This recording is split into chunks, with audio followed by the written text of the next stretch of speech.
السلام عليكم ورحمة الله وبركاته. الحمد لله وكفى وسلام على عباده الذين اصطفى. أما بعد فأعوذ بالله من الشيطان الرجيم. بسم الله الرحمن الرحيم. وما أدراك ما يوم الدين ثم ما أدراك ما يوم الدين يوم لا تملك نفس لنفس شيئا والأمر يومئذ لله إلى آخر الآية.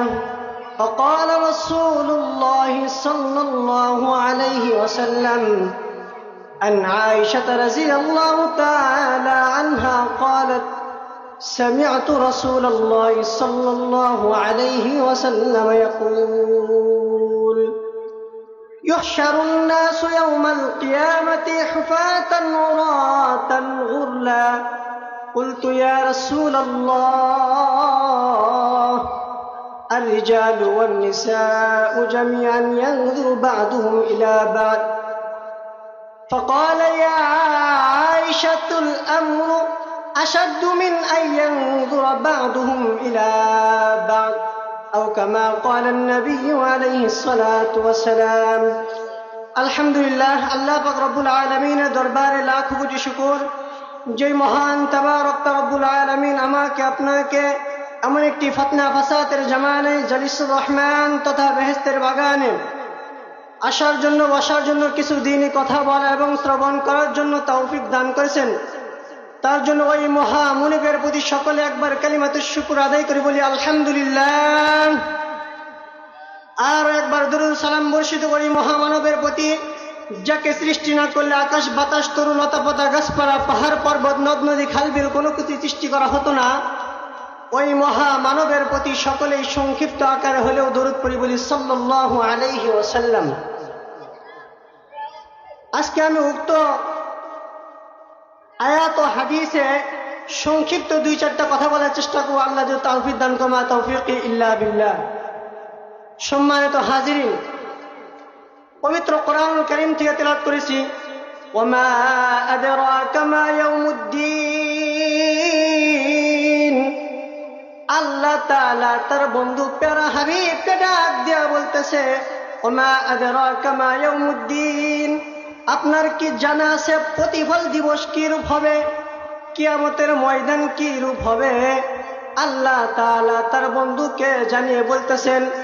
আল্লাহ তাআলা পরবর্তী আয়াতের ভিতরে আল্লাহ তাআলা আবারও ডাক দিয়ে বলে সুম্মা মা আদরাকা মা ইয়াউমুদ্দিন। আবার ডাক দিয়ে আপনার কি জানা আছে প্রতিফল দিবস কি রূপ হবে, হাসরের ময়দান কি রূপ হবে, আপনার কি জানা আছে? ইয়াউমা লা তামলিকু নাফসুন লিনাফসিন শাইআ ওয়াল আমরু ইয়াউমাইদিন লিল্লাহ। আল্লাহ তাআলা বলতেছে ইয়াউমা লা তামলিকু নাফসুন লিনাফসিন শাইআ, ওই দিন কোন মানুষ মানুষের উপর অধিকার খাটাবে না, কোন মানুষ মানুষকে অধিকার খাটাবে না, কারোকে চিনবে না। ওয়াল আমরু ইয়াউমাইদিন লিল্লাহ। আল্লাহ তাআলা ওই দিন তার ক্ষমতা থাকবে আল্লাহ তাআলার, দুনিয়ার কোন মানুষের ক্ষমতা আল্লাহ তাআলা ওই দিন রাখবে না। এতটা ভয়ঙ্কর হবে। আল্লাহ তাআলা অপর এক আয়াতের ভিতরে ডাক দেয়া বলতেছে ফাইযা নুফিখা ফিস-সূরি ফালা আনসাবা বাইনাহুম। আল্লাহ তাআলা বলতেছে ফাইযা নুফিখা ফিস-সূরি ফালা আনসাবা বাইনাহুম ইয়াওমাইযিন ওয়া লা ইয়াতাসাআলুন। কিয়ামতের দিন, যেই দিন আল্লাহ তাআলার আদেশে সিংহায় ফুৎকার দেওয়া হবে, ওই দিন মানুষ মানুষকে চিনবে না, আত্মীয়তা ছিন্ন বিচ্ছিন্ন হয়ে যাবে। একজন প্রতিবেশী আর একজন প্রতিবেশীকে চিনবে না, কারো প্রতি কেউ জিজ্ঞাসাবাদও করবে না। সন্তান বাবাকে চিনবে না, মা সন্তানকে চিনবে না, বোন ভাইকে চিনবে না, ভাই ভাইকে চিনবে না, কেউ কারো কোনো খোঁজ খবর নিবে না। আল্লাহ তাআলা বলতেছেন, ফামান থাকুলাত মাওয়াজিনুহু ফাউলাইকা হুমুল মুফলিহুন। ওই দিন তো তারাই সফল কাম, তারাই তো সফল ব্যক্তি যাদের আমলনামা থাকে ভারী, যাদের নেকির পাল্লা থাকে ভারী, তারাই তো ওই দিনের সফল ব্যক্তি হবে। ওমান খাফফাত মাওয়াজিনুহু ফাউলাইকা আনফুসাহুম ফি জাহান্নামা খালিদুন। ওই দিন তারা ধরা খেয়ে যাবে।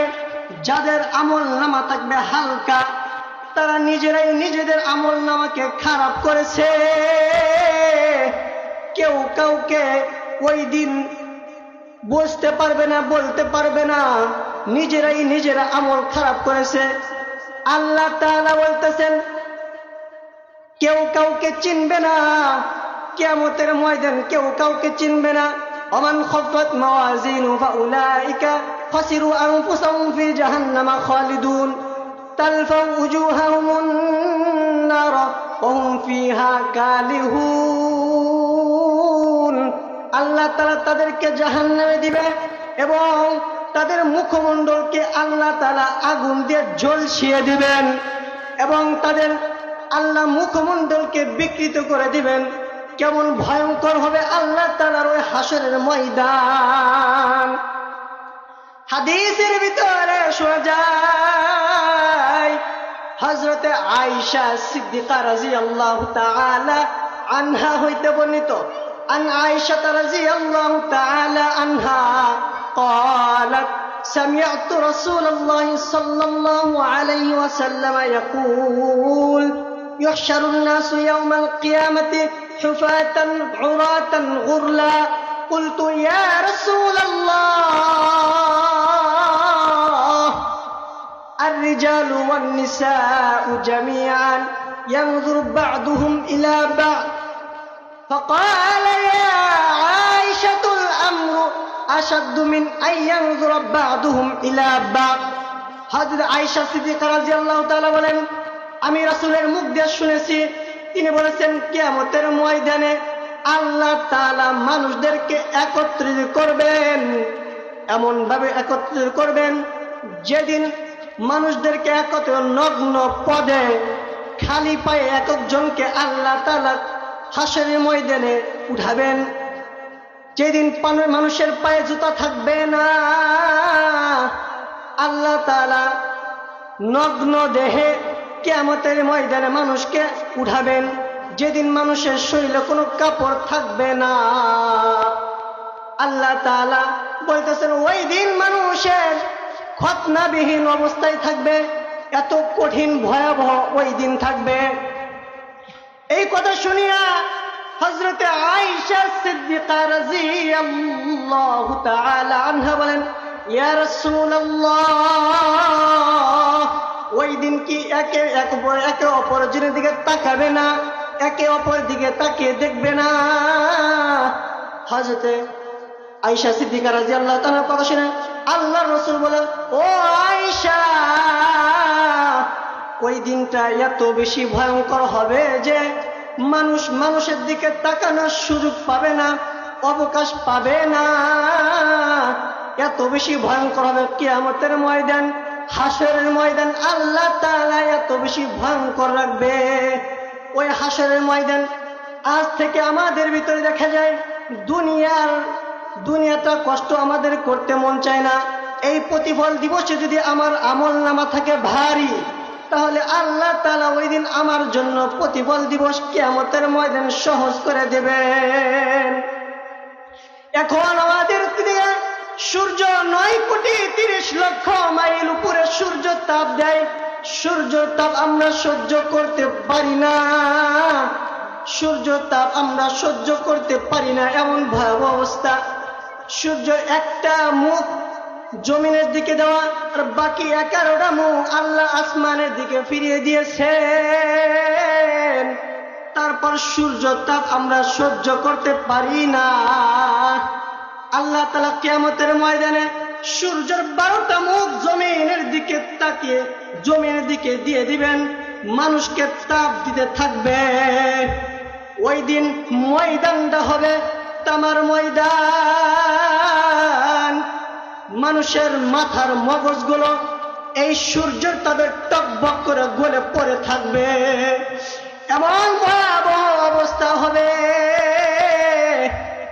কারো এই সূর্যের তাপে মানুষের ঘাম হাঁটু পর্যন্ত হবে, কারো হবে কোমর পর্যন্ত, কারো বা হবে আবার গলা পর্যন্ত, কেউ কেউ বা সাগরের মতো ওই দিন হাবুডুবু খেতে থাকবেন।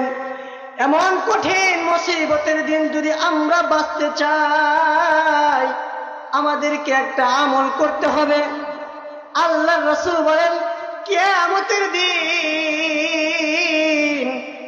7 শ্রেণীর মানুষ আল্লাহর আরশের নিচে স্থান পাবে।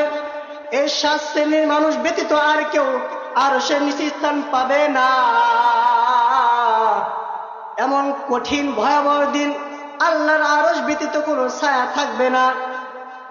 হযরতে আবু হুরায়রা রাদিয়াল্লাহু তাআলা আনহু হইতে বর্ণিত, আল্লাহর রাসূল বলেন, قال رسول الله صلى الله عليه وسلم يذلهم الله تعالى في ذله يوم لا ذل إلا ذله إمام العادل والشاب نشأ في عبادة الله ورجل قلبه معلق في المساجد ورجلان تحابا في الله اجتمع عليه وتفرق عليه ورجل ذكر الله خاليا ففاضت عيناه ورجل طلبت ذات منصب وجمال فقال إني أخاف الله ورجل تصدق إخفاء حتى لا تعلم شماله ما تنفق يمينه।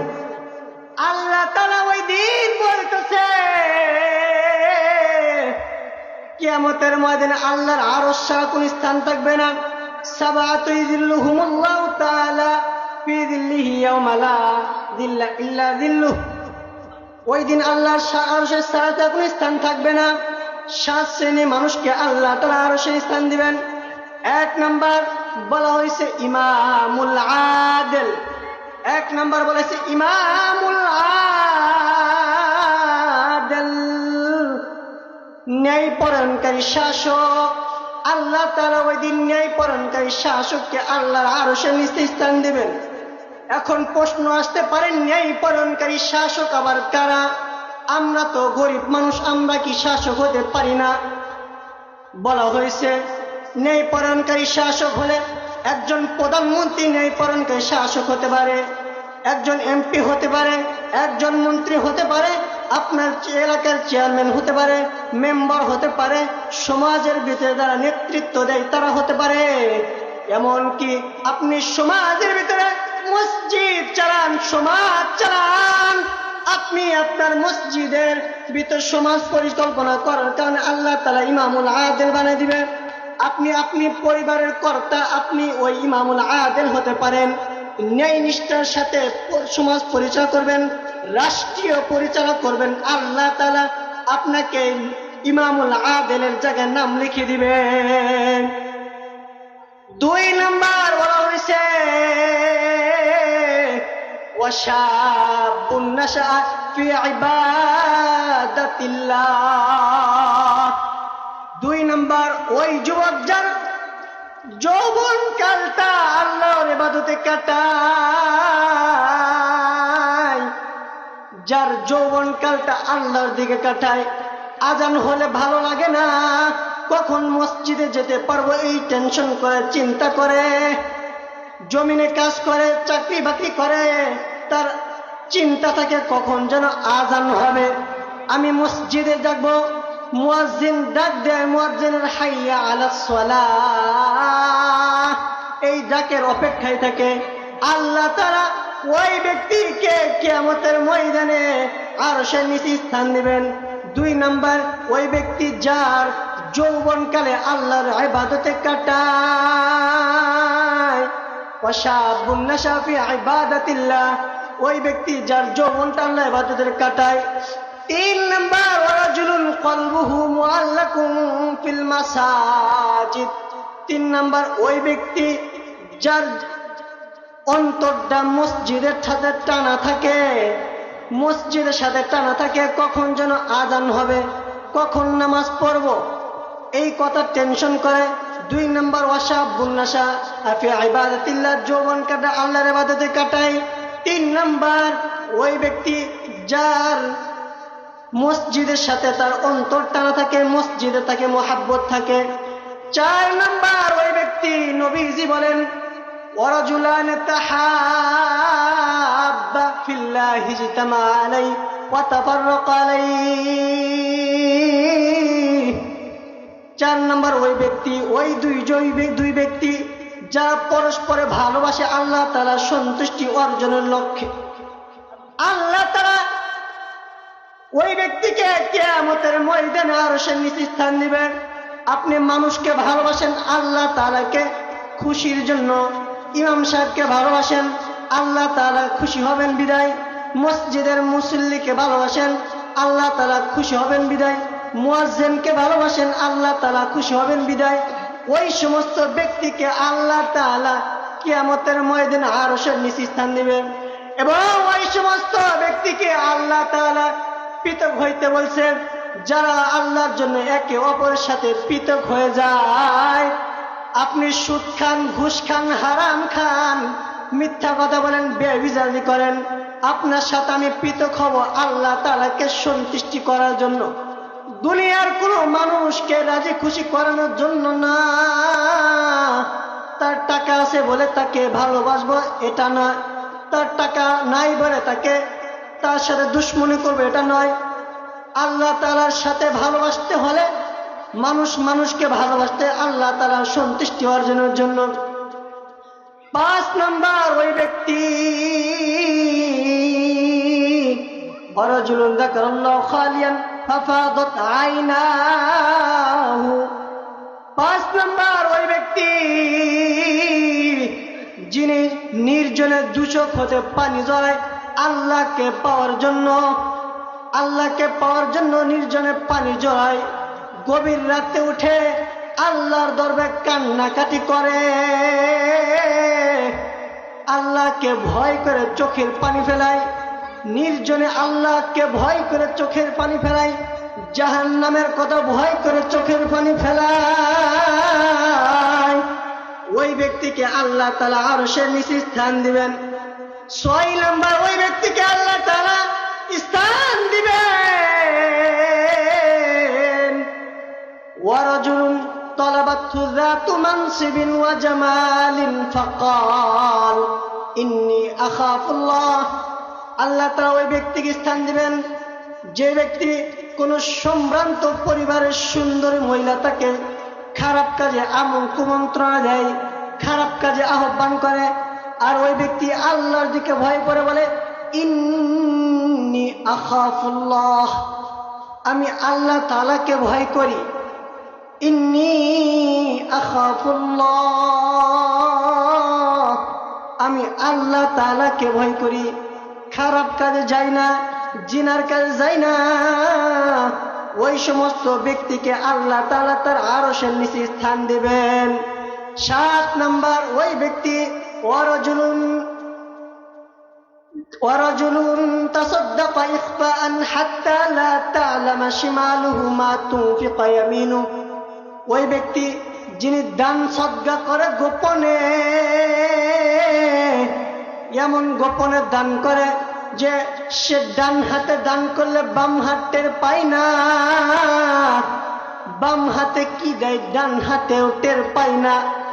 আল্লাহ তাআলা এরূপ মানুষকে কিয়ামতের ময়দানে তার আরশের নিচে স্থান দেবেন। অথচ আমরা দেখতে পাই এখন যদি 2 টাকা দান করি, 2 টাকা যাকাত দেই, ফিতরা দেই, মানুষ আগে আমরা ফেসবুকে আপলোড করি। আমরা কখন ফেসবুকে দিতে পারো ভিডিও করি, কিন্তু আল্লাহ রাসূল হাদিসের ভিতরে বলেছেন ওয়ারাজুলুন তাসাদদাকা ইখফাআন হাত্তা লা তা'লামা শিমালুহু মা তুনফিকু ইয়ামিনু, দান করে গোপনে, ডান হাতে দান করে বাম হাতে জানে না, এমন ব্যক্তিকে আল্লাহ তাআলা কিয়ামতের ময়দানে তার আরশের নিচে স্থান দেবেন। এমন 7 ব্যক্তি আমরা হতে পারবো তো ইনশাআল্লাহ? ইনশাআল্লাহ। সংক্ষিপ্ত বলে 1 নম্বর ইমামুল আদিল, ন্যায় পরায়ণকারী শাসক। 2 নম্বর ওয়াশাবুন নাশআ ফি ইবাদাতিল্লাহ, ওই ব্যক্তিদের যৌবনকালটা আল্লাহর ইবাদতে কাটায়। 3 নম্বর ওয়ারাজুলুন, 3 নম্বর ওয়ারাজুলুন যাকারাল্লাহ খালিয়ান ফাফাদাত আইনাহু, নির্জনে চোখের পানি ব্যয় করে আল্লাহর জন্য। আর এক ব্যক্তি হলো ওয়ারাজুলুন তালাবতু যাতু মানসিবিন ওয়া জামালিন ফাকাল ইন্নী আখাফুল্লাহ, খারাপ কাজে আহ্বান করে মানুষ, তাকে খারাপ কাজে আহ্বান করার পরে সে বলে ইন্নী আখাফুল্লাহ, আমি আল্লাহ তাআলাকে ভয় করি। আরেক শ্রেণীর মানুষ হলো আল্লাহ তাআলাকে দান সদকা করে, মানুষকে দান সদকা করে, ডান হাতে দান করলে বাম হাতও জানে না, এমন নির্জনে আল্লাহ তাআলাকে পাওয়ার উদ্দেশ্য দান করে। এমন 7 শ্রেণীর মানুষকে আল্লাহ তাআলা কিয়ামতের মধ্যে আল্লাহর আরশের নিচে স্থান দেবেন। আল্লাহ তাআলা আমাদেরকে এই 7 শ্রেণীর মানুষ হওয়ার তৌফিক দান করেন, বলুন আমিন। এই কিয়ামতের ভয়াবহতা অবস্থায় যেন আল্লাহ তাআলা ওই দিন আমাকে আপনাকে অত্যন্ত মহাব্বত করে ভালোবেসে আল্লাহ তাআলা যেন কিয়ামতের ময়দানে 7 শ্রেণীর মানুষের অন্তর্ভুক্ত হওয়ার তৌফিক দান করুন, আমিন। ওয়া আখিরু দাওয়ানা আনিল হামদুলিল্লাহি রাব্বিল আলামিন। আসসালামু আলাইকুম ওয়া রাহমাতুল্লাহি ওয়া বারাকাতুহু।